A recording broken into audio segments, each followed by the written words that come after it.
最近吃猪肉太贵了，今天我们改吃鸡。这个鸡呢是我们自家养的，杀好了之后我们清洗干净，放着把表面的水分沥干。再来准备一些药膳食材，红枣我们去核。我这里准备了有15克红枣、10克玉竹、10克党参、10克北芪、15克茯苓，还有5克枸杞，全部放到烤箱里面烘干。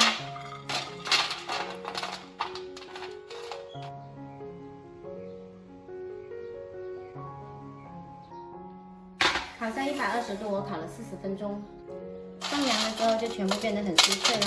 我们再用破壁机把它磨成粉。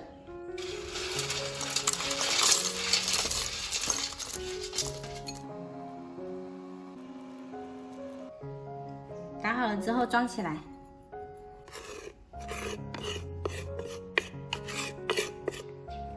然后加入3勺盐，搅拌均匀。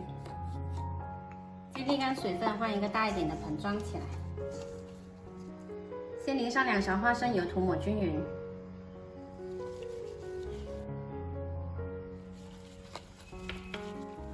再把药材粉撒进来，一样涂抹均匀。然后盖上保鲜膜，放到冰箱冷藏腌制3个小时以上。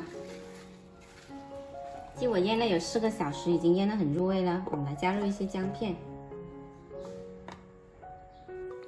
把鸡摊平，这样子比较容易蒸熟。上锅大火蒸1个小时。我们的药膳鸡蒸熟啦，可以出锅喽。稍微不那么烫手的时候，就可以撕块装盘了。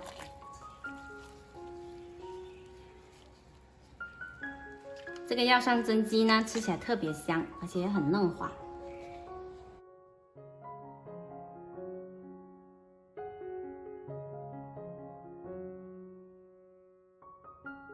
撕好后记得把汁也淋上来哦。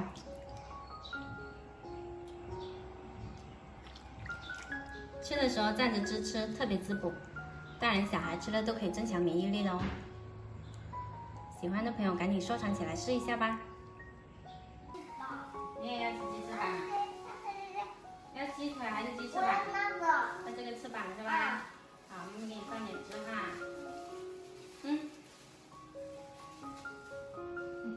然你去买一个呀。好的。妈妈，下锅盖已经买好了。好的。酱油。还有皮酱咪咪啊？大家是皮皮没？